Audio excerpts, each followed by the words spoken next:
Hello everyone, I'm Tristan McCart, and this is the Recount Run-Through, my YouTube channel that covers both personal tales and games of interest.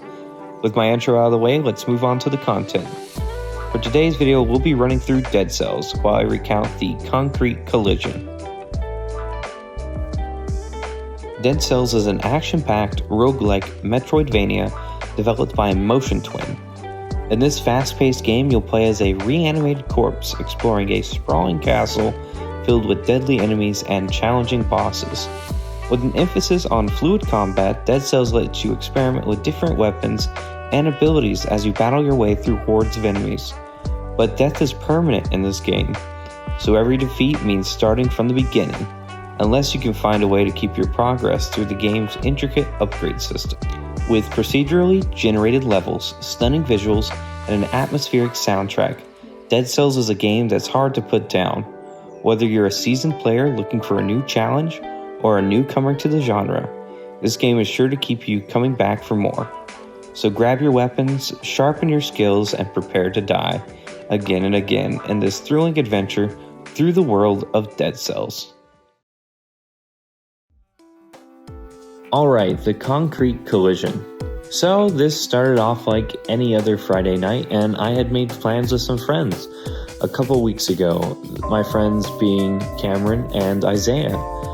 So Cameron and I were waiting up in our room, and we had planned this whole time out with Isaiah to go longboarding on a college campus.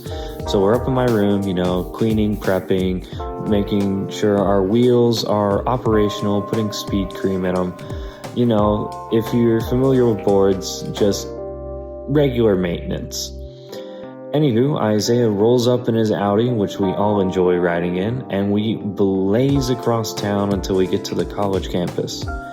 Now here we just kind of stand around for a bit, chit chat, get caught up, and then we go boarding around the campus, which there's so many different areas to go and many different skating experiences on campus, whether it be winding sidewalks or just randomly steep slopes. It's a great time, and overall it's just a very diverse skate experience. However, after like an hour and a half of this, we're like, hey, let's go hit up the big hill. And we're like, yeah, that's a great idea. So we make our way over there eventually, and Isaiah and I stop to talk to one another before we do this, and then Cameron decides, I'm just gonna go down this. So he just takes off as fast as can be down this hill, and I said, we can't allow him to do that. So I just start kicking, and I'm building up speed, and I'm going faster and faster trying to catch up because he had a decent head start. And I go to do a classic leg tuck and bend down, put my arms behind me to get like the best aerodynamics as possible. And I don't know what happened. I think I may have leaned a little too far because I was like very, very like down on the board when suddenly it just speed wobble hit weird and I like just flung off. It all happened so fast. And I just remember tumbling, ground, and then just laying there for a sec, seeing my board fly off into the distance and me standing up. Isaiah was right behind me, so he had barely any time to recover, but he did. Thankfully, he didn't really fall. And I, just stood up, and I'm like, hey, cool, I'm fine. I just look at my hands. I'm bleeding from both my hands. There's some gashes on me. I'm like, this is typical. If you're going to skate, you're going to get hurt. And I've ripped open my hands plenty of times before this. Isaiah's like, hey, man, are you okay? And I said, yeah, I'm fine. Like, this is really no big deal. And then I went to take a step, and it felt like my entire lower leg squirmed. Like something inside, it felt like something inside it just slithered up my leg. I said, oh, that's a very uncomfortable feeling. So I said, hey man, I don't think I can walk. He said, oh shoot, let me help you. And I,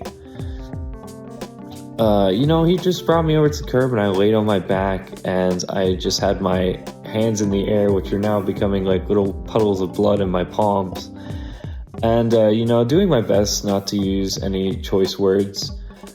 And Cameron coming up, he's like, yeah, I did it, because he made it to the bottom. He thought I was congratulating him while I was laying on the ground. And then he came over, he said, oh, you're really messed up. And I said, yeah, you think?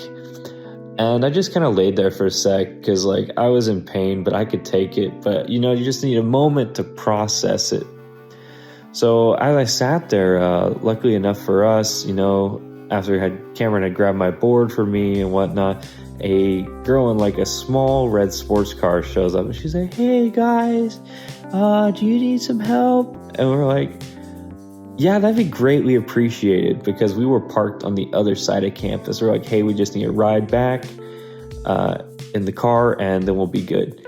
And we hop in, and I'm doing my best to get into the car, because I had ended up injuring my left leg. So that was the first leg, that goes in when you're getting in the passenger seat.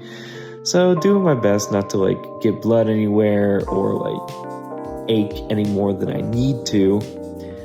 And we took off, and they're like, hey man, what really hurts? I said, honestly, the thing that hurts the most is probably my nipple, and because I had hit the ground and slid across my chest, and I was like, I don't even care about my leg, my chest hurts so bad. Thus, in retrospect, we have named that hill the Nipple Twister. But anywho, we eventually get to the Audi, and they're like, hey, do you need anything? Or nah, we'll be okay, everything should be fine. And then we got food like dudes do, and got some free Whataburger, so that's always good. And we got back to my room, where Cameron was so gracious as to help me take my sock off. And having just ate, I'm not squeamish, but seeing your ankle inflated to such a size, it made me a bit squeamish. And I was like, ooh, that's not good. So I'm like, it's fine, it's just kind of red, it's inflamed.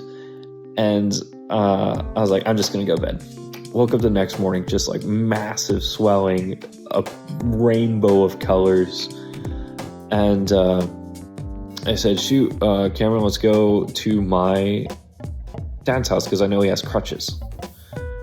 He said, cool. And, going there, I'm going to get the lecture of oh, you shouldn't have been going that fast, which was, we were going 30 miles an hour, 30 miles an hour, hit the concrete. I think I got off pretty easy, but got the crutches after a good little lecture, and just kind of chilled for the weekend, because church on Sunday, hanging out with my girlfriend's family, who kept bumping into my leg, not realizing that it was hurt that much when I was sitting on the couch. I'm like, it's fine, it's gonna be okay, that's extremely painful.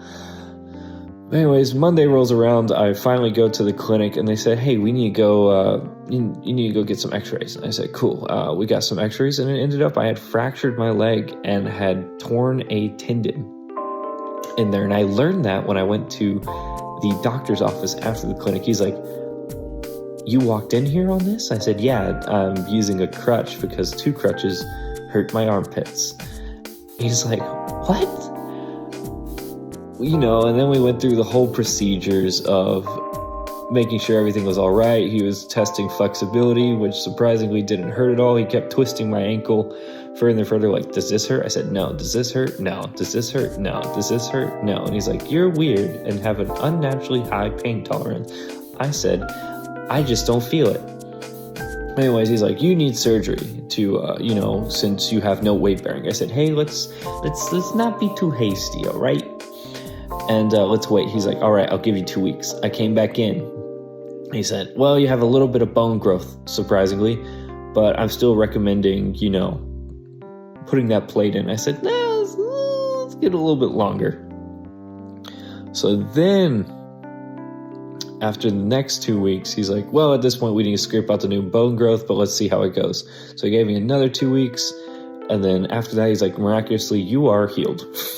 That shouldn't have been possible, but here you are. And I said, awesome. Anything else I need to know? I said, nope. And to this day, it has not bothered me, but has been a nice little lesson and a buffer when I hit certain speeds where I'm like, I'm in a dangerous zone at the moment. So yeah, you live and you learn. And this has been the Concrete Collision.